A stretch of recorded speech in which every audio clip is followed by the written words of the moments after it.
Hi friends, welcome to Hi-Inno. இப்போ இந்த வீடியோவில் இன்ஸ்டண்ட்டாக மாங்காய் ஊறுகாய் எப்படி செய்கிறது அப்படிங்கிறத பார்க்க போகிறோம். அதுக்கு இன்றைக்கி நான் கிளிமூக்கு மாங்கான்னு சொல்லுவாங்க, இல்லை ஒட்டு மாங்கான்னு ஒவ்வொரு ஊர் சைட்லையும் ஒவ்வொரு மாதிரி சொல்லுவாங்க. அந்த மாங்காய் நல்ல முத்தலான ஒரு காய் எடுத்துக்கோங்க.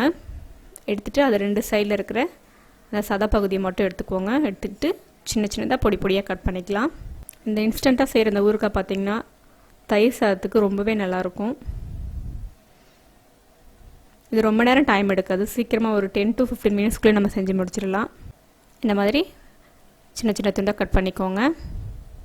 கட் பண்ணதுக்கப்புறமா ஒரு வானல் வச்சு ஹீட் பண்ணிவிடுங்க. வானல் சூடானதுக்கப்புறமா இதுக்கு தாளிக்கிறதுக்கு நல்லெண்ணெய் யூஸ் பண்ணிக்கோங்க. அப்போ தான் உங்களுக்கு அந்த ஃப்ளேவர் நல்லாயிருக்கும்.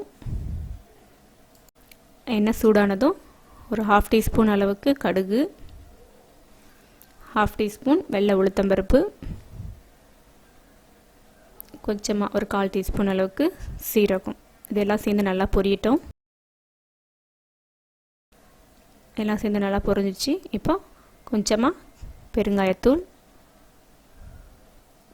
அதோட ஒரு 2 கொத்து கருவேப்பிலை, எல்லாம் பொரிஞ்சதுக்கப்புறமா நம்ம பொடியாக கட் பண்ணி வச்சுருக்கிறேன் அந்த மாங்காய் இதில் சேர்த்துடலாம். மாங்காய் சேர்த்ததுக்கப்புறமா இதுக்கு தேவையான மசாலா 1/2 டீஸ்பூன் அளவுக்கு மஞ்சள் தூள், உங்களுக்கு காரத்துக்கு தகுந்த மாதிரி மிளகாத்தூள், தனி மிளகாத்தூள் 1 ஸ்பூன் சேர்த்துருக்கேன். இதோட ஒரு 1/2 டீஸ்பூன் மல்லித்தூள், இதுக்கு தேவையான உப்பு, இதை சேர்த்துட்டு ஒரு 2 நிமிஷம் நல்லா அந்த எண்ணெயிலே வதக்கிக்கோங்க.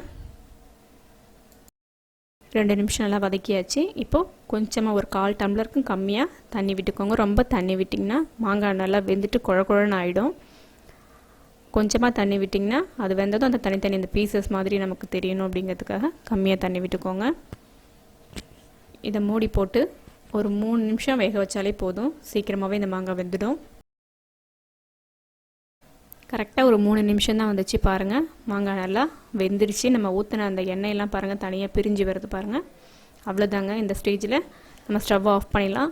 உங்களுக்கு தேவை அப்படின்னா கொஞ்சமாக வெல்லம் அல்லது நாட்டு சக்கரை இருந்தால் கொஞ்சம் லைட்டாக சேர்த்திட்டிங்கன்னா அந்த இனிப்பு டேஸ்ட்டும் புளிப்பு டேஸ்ட்டு காரத்துக்கு இன்னும் கொஞ்சம் டிஃப்ரெண்ட்டாக இருக்கும். உங்களுக்கு தேவைன்னா நீங்கள் ஆட் பண்ணிக்கோங்க. அவ்வளோதாங்க, நம்மளோட மாங்காய் ஊறுகாய் ரெடி ஆகிடுச்சு. இது பார்த்திங்கன்னா 2 நாள் அல்லது 3 நாள் தான் வச்சுருக்க முடியும், ரொம்ப நாள் இது யூஸ் பண்ண முடியாது.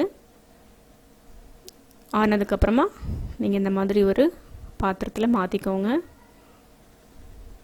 ஆனதுக்கப்புறமா மூடி வச்சுக்கோங்க. அந்த வேர்வையோட மூடி வச்சிங்கன்னா சீக்கிரமாகவே வீணாயிடும். அவ்வளோதாங்க, நம்மளோட சூப்பராக டேஸ்டான இன்ஸ்டண்ட்டான மாங்காய் ஊறுகாய் எப்படி செய்கிறது அப்படிங்கிறத பார்த்தோம். ரொம்ப ஈஸியாக ஒரு 10 to 15 மினிட்ஸ்க்குள்ளே முடிச்சிடலாம். நீங்களும் அதை ட்ரை பண்ணி பாருங்கள். எப்படின்னு உங்களோட கமெண்ட்ஸை சொல்லுங்கள். இந்த வீடியோ பிடிச்சிருந்தேன்னா லைக் பண்ணுங்கள், ஷேர் பண்ணுங்கள். இது வரைக்கும் நம்மளோட சேனலை சப்ஸ்கிரைப் பண்ணாதவங்க மறக்காமல் சப்ஸ்கிரைப் பண்ணிக்கோங்க. பக்கத்தில் இருக்கிற பெல் பட்டனையும் ப்ரெஸ் பண்ணிக்கோங்க.